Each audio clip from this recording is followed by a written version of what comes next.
তৎসৎ। সনাতন ধর্মীয় গবেষণামূলক প্রতিষ্ঠান নৈমিষারণ্যের পক্ষ থেকে আমার নমস্কার গ্রহণ করুন। আজ শুক্রবার, আমি 25তম পর্ব ঈশ্বরের স্বরূপ একের মধ্যে বহু এবং বহুর মধ্যে এককে দর্শন করা বিষয়ে পঞ্চম অংশ আলোচনা করছি। গতদিন আমরা দেখেছি যে আমাদের 18টি মহাপুরাণে বিভিন্ন শ্লোক সমন্বিত 4 লক্ষ শ্লোক সেই মহাপুরাণগুলাতে, সেই 4 লক্ষ শ্লোকের মধ্যে 18টি পুরাণের মধ্যে আজকে আমি অন্যতম পুরাণ শ্রীমদ্ ভাগবত মহাপুরাণ, যেখানে 18,000 শ্লোক, সেটা নিয়ে অতি সংক্ষেপে আপনাদের সামনে আলোচনা করতে যাচ্ছি। মহর্ষি শ্রীকৃষ্ণ দ্বৈপায়ন বেদ সংকলনের পর সকল বেদের সার সংগ্রহ করে পঞ্চম বেদ মহাভারত রচনা করলেন। সেই পঞ্চম বেদ রচনা করার পরও সেই মহর্ষি শ্রীকৃষ্ণ দ্বৈপায়নের মনের মধ্যে প্রশান্তি আসছে না। তার দুঃখাকুল অবস্থায় দেবর্ষি একদিন তার সম্মুখে এসে উপস্থিত হলেন। বেদব্যাস নারদকে উদ্দেশ্য করে তার অপূর্ণতার কথা জানালেন যে আমি আজ 4টি বেদ রচনা করলাম জ্ঞান সমুদ্রের, তারপরে সেই 4টি বেদের সার তত্ত্বকে ভিত্তি করে আমি মহাভারত রচনা করলাম, তারপরও আমার মনের মধ্যে পূর্ণতা আসছে না, একটা অপূর্ণতা বিরাজ করছে। যখন এই কথা বলছেন নারদকে, এবার নারদ বেদব্যাসকে উদ্দেশ্য করে বললেন, হে পরাশর নন্দন, আপনি নিজেই পরম পুরুষ শ্রী ভগবানের কলাবতার। অজন্মা হয়েও জগৎ কল্যাণের কারণে আপনি দেহ ধারণ করেছেন। আপনি শ্রীহরির লীলা সকল বিস্তারিত কীর্তন করুন। শ্রীহরির গুণ এবং লীলা বর্ণনই জীবের তপস্যা। বেদোধ্যয়ন, যজ্ঞানুষ্ঠান, স্বাধ্যায়, জ্ঞান ও দানের একমাত্র উদ্দেশ্য। হে ব্যাসদেব, আপনি পূর্ণজ্ঞানী, আপনি ভগবানের কীর্তি কাহিনী ও প্রেমময়ী লীলা বর্ণনা করুন। কি মধুরভাবে বলছেন এই পরাশর নন্দন বেদব্যাসকে উদ্দেশ্য করে, যে আপনি নিজেই পরম পুরুষ শ্রী ভগবানের কলাবতার। জগতের কল্যাণের জন্যই আপনি দেহ ধারণ করেছেন, কিন্তু আপনি বেদ রচনা করেছেন, সংকলন করেছেন, মহাভারত রচনা করেছেন, তারপরও হৃদয়ের মধ্যে আপনি শান্তি পাচ্ছেন না। তাই আপনি এবার শ্রীহরির লীলা সকল কীর্তন করুন। এই শ্রীহরির গুণ ও লীলা বর্ণনা করে জীবের তপস্যা। জীব যে তপস্যা করছে, সেই তপস্যা করা যে কথা, যদি শ্রীহরির গুণ ও লীলা কীর্তন করে বা শ্রবণ করে, তবে সেই তপস্যার ফলই হবে। বেদ অধ্যয়ন করে যে জ্ঞান অর্জন করবে, জীব যদি ভগবানের লীলা শ্রবণ করে, লীলা কীর্তন করে, তবে সেই পুণ্যই হবে, সেই জ্ঞানই লাভ হবে। সাধ্যায়, জ্ঞান ও দানের একমাত্র উদ্দেশ্যই হচ্ছে শ্রীহরির গুণ এবং কীর্তন করা এবং শ্রবণ করা। তাই তিনি বলছেন, হে ব্যাসদেব, আপনি পূর্ণজ্ঞানী, আপনি ভগবানের কীর্তি কাহিনী ও প্রেমময়ী লীলা বর্ণনা করুন। সেই লীলা কাহিনীর দ্বারা বড় বড় জ্ঞানীদেরও জ্ঞান পিপাসা মিটে যায়। অনেক জ্ঞানীরা জ্ঞান মার্গে বিচরণ করছেন, কিন্তু পূর্ণানন্দে, প্রেমানন্দে, আত্মানন্দে বিভোর হয়ে এই জগৎকে দেখার অনেকেই সুযোগ পান না। তাই ব্যাসকে বলছেন নারদ মুনি, কি বলছেন যে ব্যাসদেব, আপনি সেই ভগবানের কীর্তিকথা বর্ণনা করুন, যে কীর্তিকথার মধ্য দিয়ে অনেক বড় বড় জ্ঞানীরারও জ্ঞান পিপাসা মিটে যাবে। যে ব্যক্তি দুঃখত্রয়, যথা আধ্যাত্মিক, আদি ভৌতিক ও আদি দৈবিক দ্বারা পুনঃ পুনঃ পীড়িত হচ্ছে, তার দুঃখের নিবৃত্তিও এর দ্বারাই হবে। এই সংসারে, এই জগতে আমরা সব জয় করতে পারি বিজ্ঞানের যুগে, কিন্তু আমার সনাতন ধর্ম বলছে 3টি জায়গায় আমাদের কোনো হাত নেই। কোন 3টি দুঃখত্রয়? একটা হচ্ছে আধ্যাত্মিক, হঠাৎ যদি রোগ সুখ হয়, সেই মনের মধ্যে যদি আঘাত লাগে, কষ্ট হয়, বিভিন্ন বিষয় ভোগ ষড়রিপুর দ্বারা, কাম ক্রোধ লোভ মোহ মদ মাৎসর্যের দ্বারা যদি মনের মধ্যে আঘাত ক্ষত সৃষ্টি হয়, সেই ক্ষত এমন জগতে কিছু নেই যে সেই আঘাত, সেই অসুখ হঠাৎ করে মুক্ত হয়ে যাব। একমাত্র ঈশ্বরই পারেন সেখান থেকে মুক্তি দিতে। আদি ভৌতিক কোনো জীব থেকে যদি আমরা ভয় পেতে পারি, কোনো পশু থেকে, পোকামাকড় থেকে, এমনকি মানুষ মানুষকে আজ মেরে ফেলছে, মানুষ মানুষকে হিংসা করছে, ধ্বংস করে ফেলছে, এমনকি যন্ত্র আছে যে সেই হিংসা বিদ্বেষটা বাদ দেওয়া যাবে। কিন্তু ভগবানের লীলাকতার মধ্য দিয়ে কি হয়, সেই ভূত থেকে রক্ষা করা যায়। আদি ভৌতিক, আদি দৈবিক, হঠাৎ করে একটা ভূমিকম্প হলো, হয়তো বিজ্ঞান বলবে ভূমিকম্প হওয়ার কারণ, কিন্তু সবসময় কারণ দিয়ে হয় না। ঘূর্ণিঝড় আসছে বলতে পারে, আবার ঘূর্ণিঝড় হঠাৎ করে চলেও যায়। এই হঠাৎ প্রচণ্ড করা হলো, করার কারণ বলতে পারে, কিন্তু কেন করা হলো? প্রচুর বৃষ্টি হলো, বন্যা হয়ে গেল, ধ্বংস হয়ে যাচ্ছে, সেগুলা নিয়ন্ত্রণ করার ক্ষমতা একমাত্র ঈশ্বর।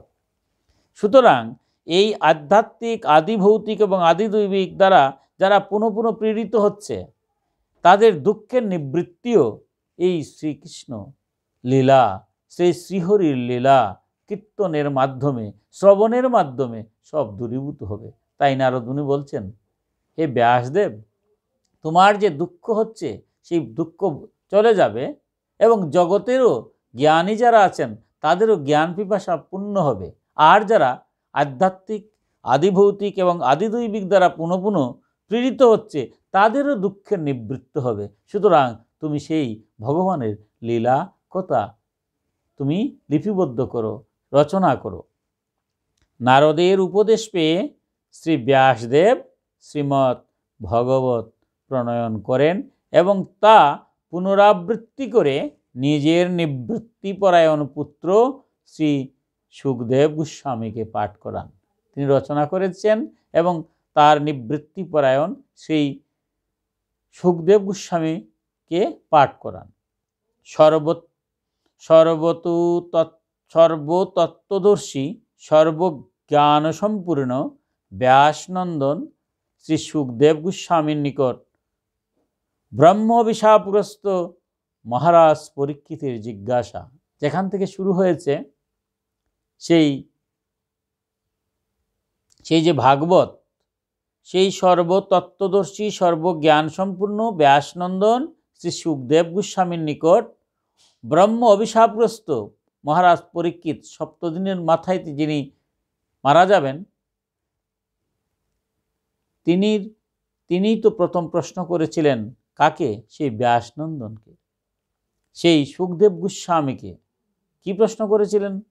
সেই ভাগবতের যে শুরুটা, যে আসন্ন মৃত্যু পথযাত্রী মানবের কি করণীয় উচিত, শ্রুতব্য কি, জপনীয় কি, স্মরণীয় কি, আবার তেজ্যই বা কি, ইত্যাদি প্রশ্নোত্তরের মধ্য দিয়ে ইহকালের শান্তির এবং পরকালের মুক্তির পথ শ্রীমদ্ ভাগবত শ্রী সুখদেব গোস্বামী রাজা পরীক্ষিতের মধ্য দিয়ে বিশ্ববাসীকে অমৃত রসতত্ত্ব দান করেন। আমরা ভাগবতের যে রস আস্বাদন করছি, সেই সুখদেব গোস্বামী মহোদয় পরীক্ষিত যে প্রশ্ন করেছিলেন, সেই প্রশ্নের উত্তর যে দিয়েছিলেন, সেখান থেকে আমরা সেই রস আস্বাদন করতে পারছি। পরীক্ষিত কি প্রশ্ন করেছিলেন? তিনি ব্রহ্ম অভিশাপগ্রস্ত, 7 দিনের মাথায় তিনি কি হবে, তক্ষক তাকে দংশন করবে। তখন তিনি বুঝতে পেরেছিলেন 7 দিন পরেই যখন ব্রহ্ম অভিশাপ, অবশ্যই মরব।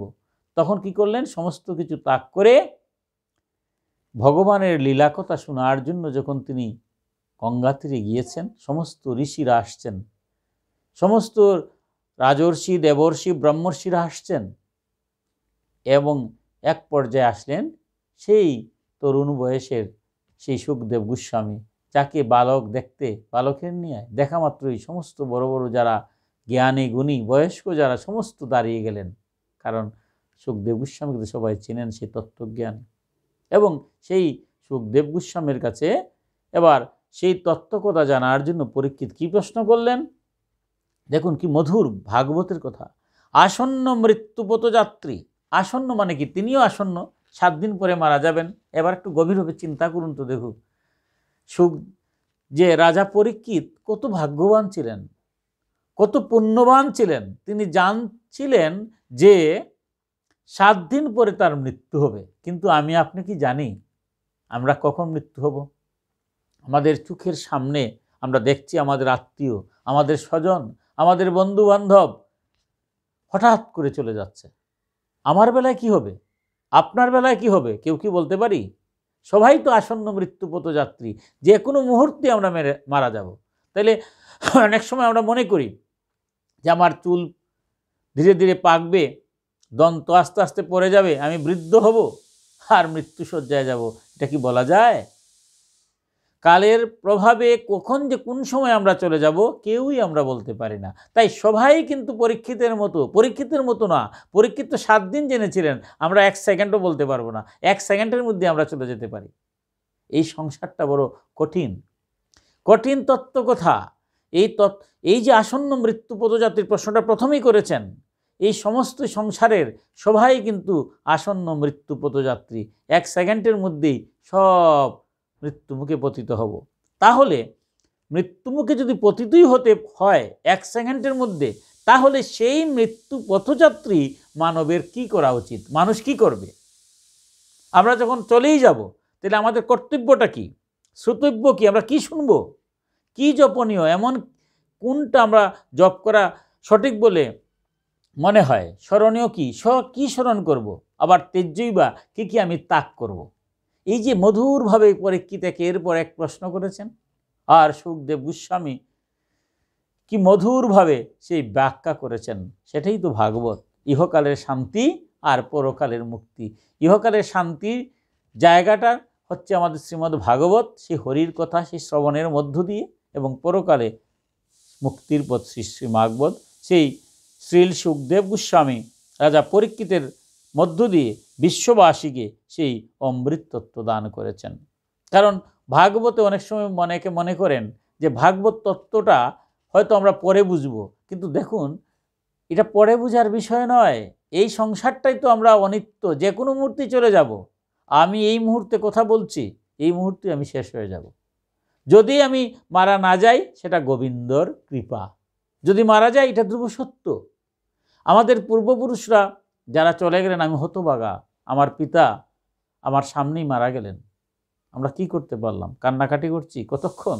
2-4 ঘন্টা, 5-7 ঘন্টা হবে নাকি? হয় না।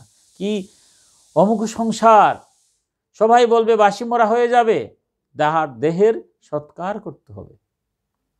ঠিক তেমনইভাবে আমার বেলায় কি হবে, আপনার বেলায় কি হবে, একই অবস্থা হবে।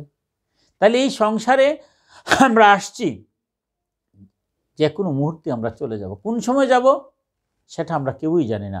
তাই সবাই আমরা আসন্ন পথযাত্রী।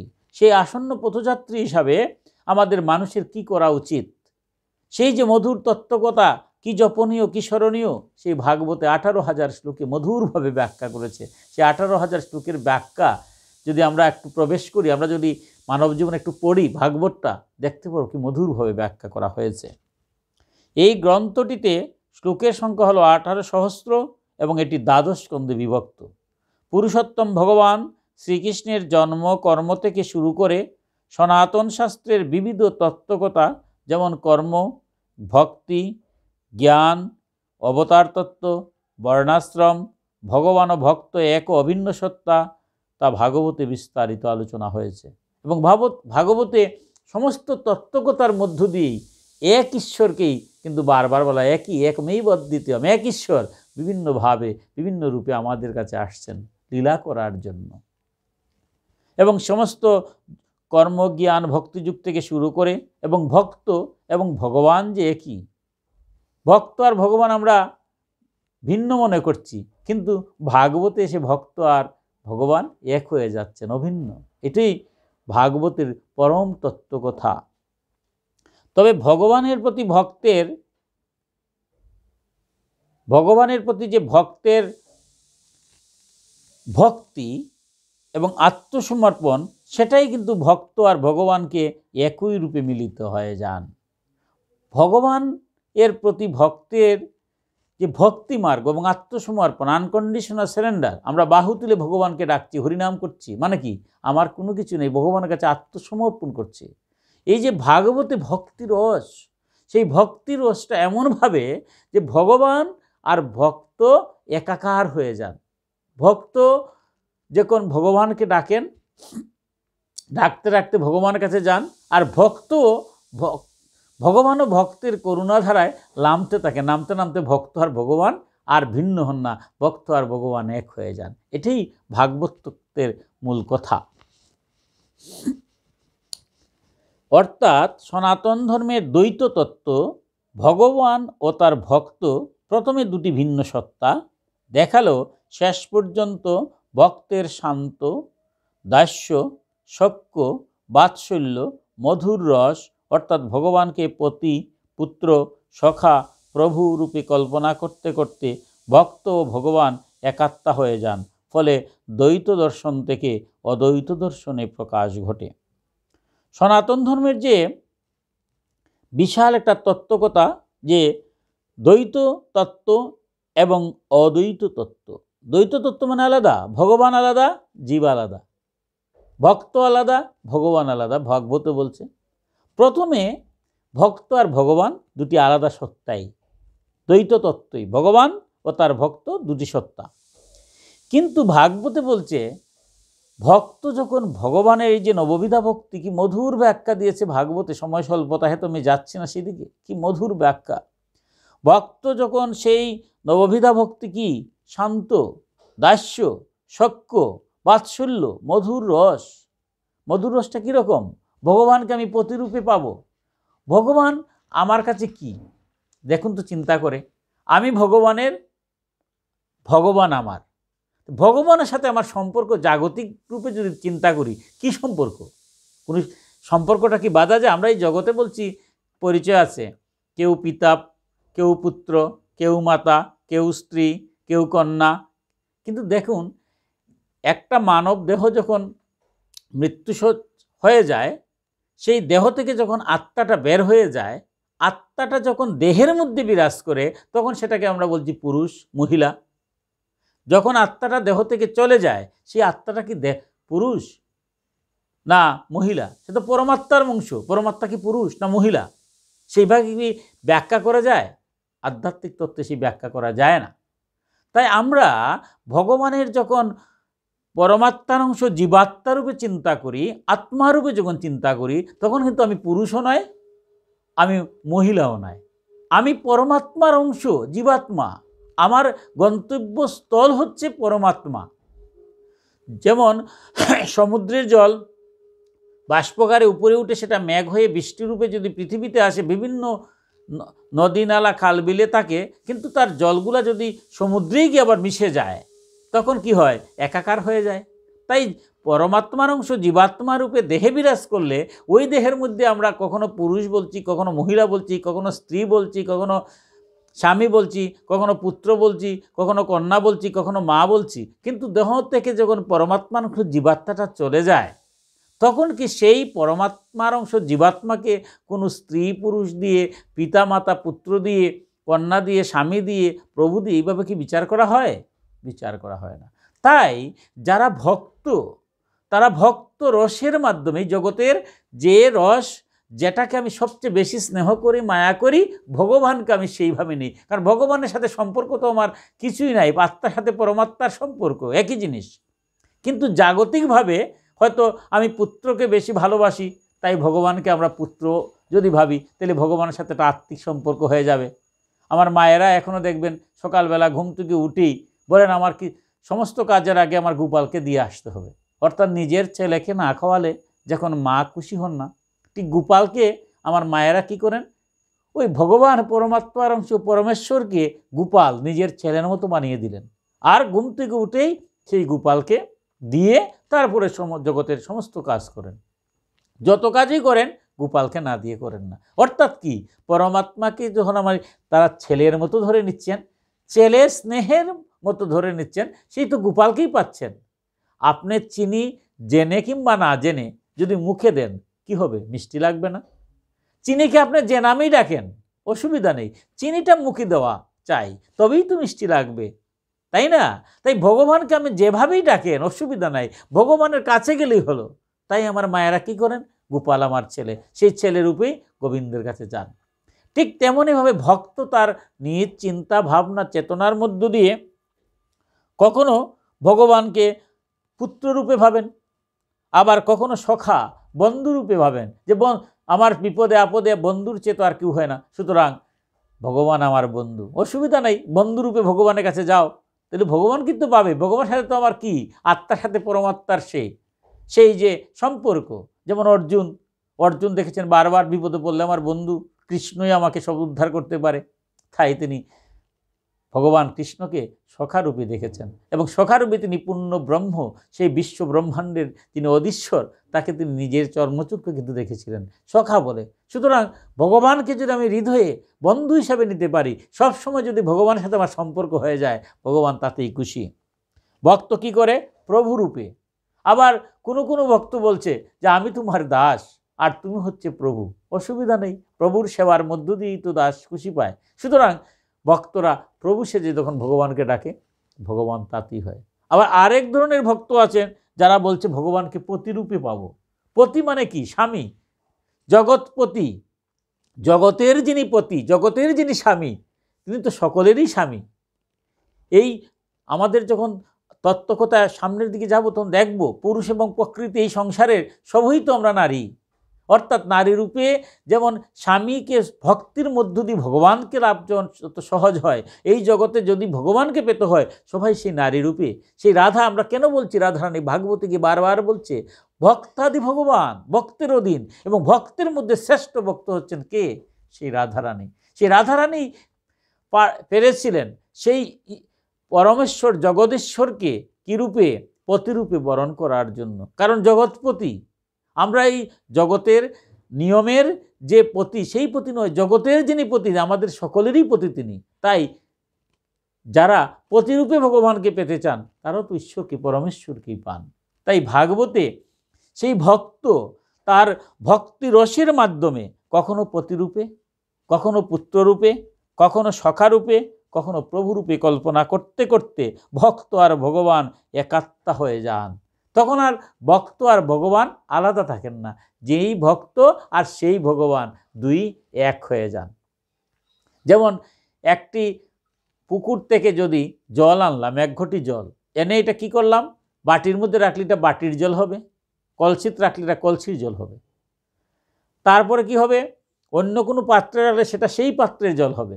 যদি কোনো কারণে এক পাত্র থেকে অন্য পাত্রে যায়, তাহলে ঘটির জল, বাটির জল এইভাবে ঘুরতে থাকবে। যদি কোনো কারণে সেই জলটা পুকুরে গিয়ে পড়ে যায়, এরপরে কি আমরা কুস করে বাড়ি করতে পারবো যে কোনটুকু ঘটির জল, কোনটুকু বাটির জল? কারণ পুকুরের জল আবার পুকুরে চলে গেছে, সব একাকার হয়ে গেছে। তাই আমরা যখন পুকুর থেকে আসছি, বিভিন্ন পাত্রে থাকছি, তখন আমাদের কেউ বলছে ঘটের জল, কেউ বলছে বাটির জল, কেউ বলছে গ্লাসের জল। আমরা এই জগতে যখন স্ত্রী, পুত্র, কন্যা বিভিন্ন নামে আমরা প্রতি স্বামী স্ত্রী রূপে আসছি, কিন্তু জগৎ থেকে যেদিন চলে যাব সেদিন তো আর কোনো রূপই থাকবে না, সেই পরম ব্রহ্মের জীবাত্মা রূপে এই পরমাত্মার সাথে মিশে যাব। তাই ভাগবতের যে তত্ত্বকথা, ভক্ত বারবার ভগবানকে কখনো প্রভুরূপে, কখনো পতিরূপে, কখনো সখারূপে, সেইভাবে ভাবতে ভাবতে ভাবতে ভাবতে একসময় ভক্ত আর ভগবান, আত্মা আর পরমাত্মা এক হয়ে যান। এবং তখন এই যে দ্বৈত তত্ত্ব, ভক্ত আর ভগবান আলাদা, ভাগবতে এসে সেই দ্বৈত তত্ত্ব কি হয়ে যায়? অদ্বৈত দর্শনের প্রকাশ ঘটে। তখন আর ভক্ত আর ভগবান আলাদা থাকেন না। এটি ভাগবতের মূল তত্ত্ব কথা।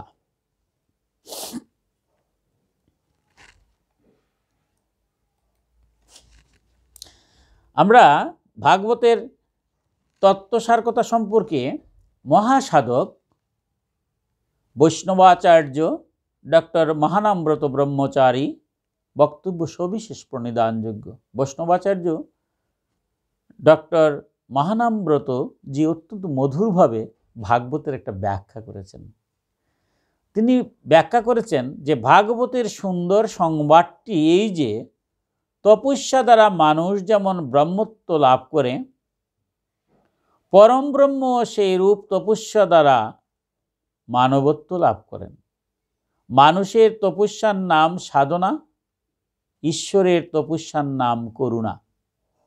সাধনায় মানুষ উঠে, করুণায় ঈশ্বর নামেন। নামতে নামতে ভগবান যখন একেবারে মানুষ হয়ে মোর পুত্র, মোর সখা, মোর প্রাণপতি হয়ে যান, তখন সুন্দরতম হন তিনি। সুন্দরতম মাধুর্যে ভরা, মাধুর্যই ভগবত্তাসার। ইহাই ভাগবতের পরম বার্তা।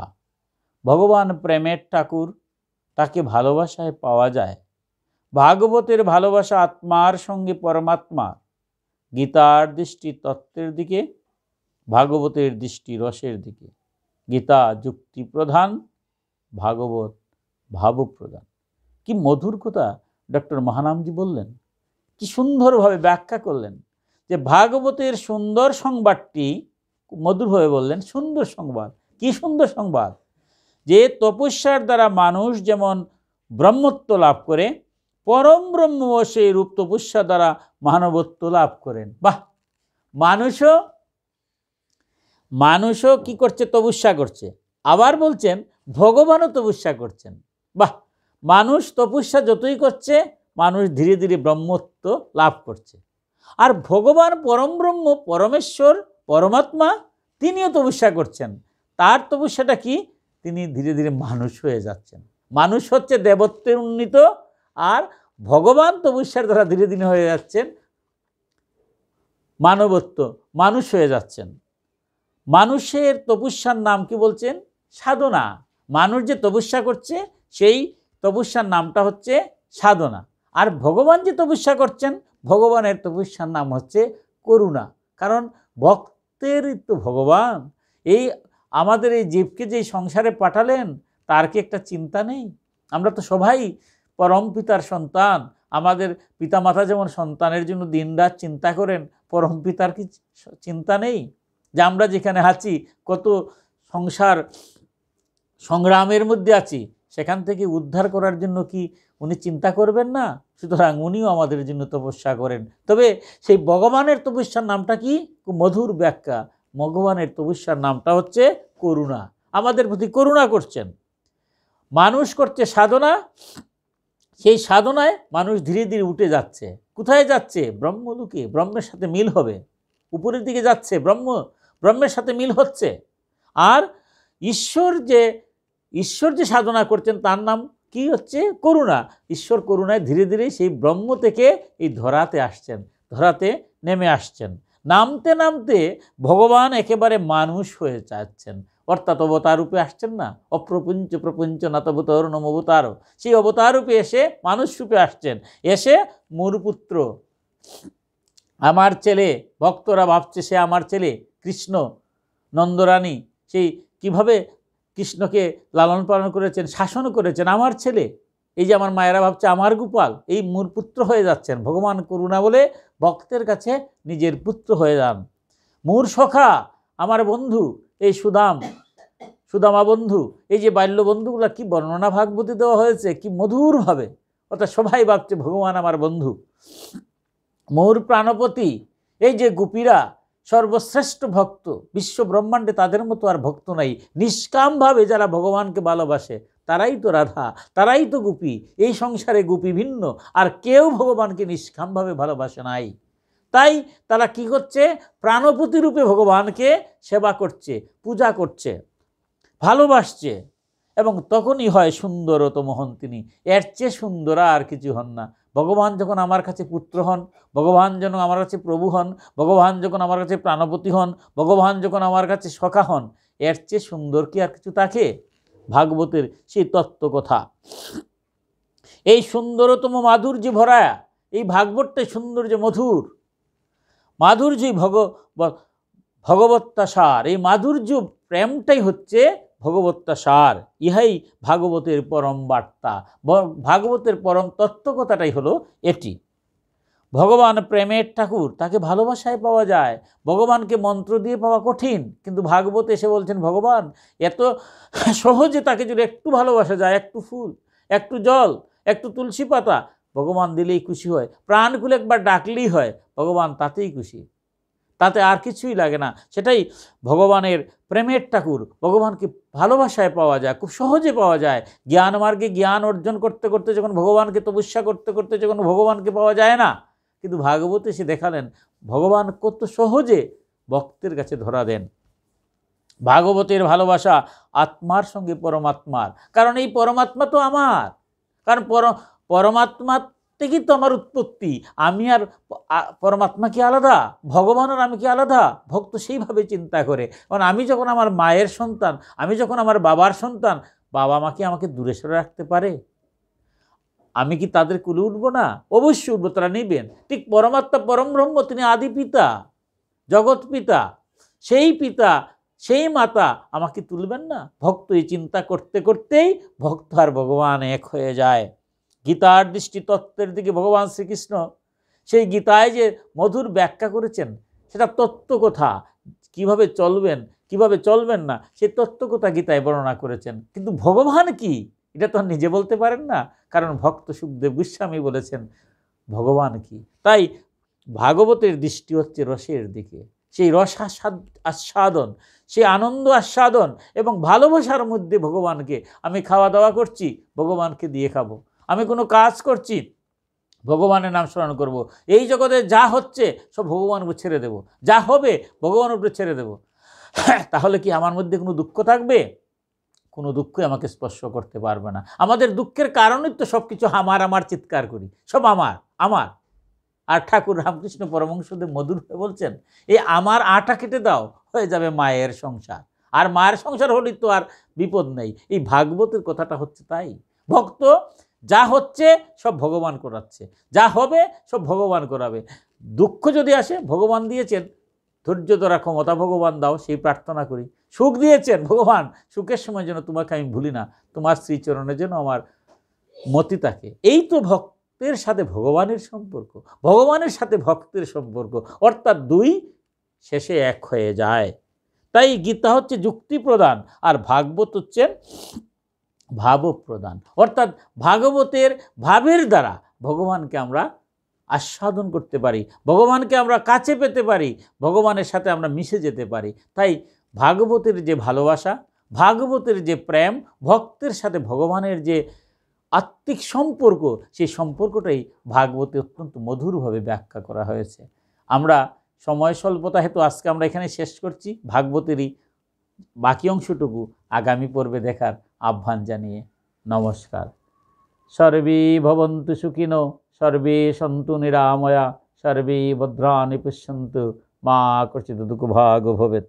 ওম শান্তি, ওম শান্তি, ওম শান্তি।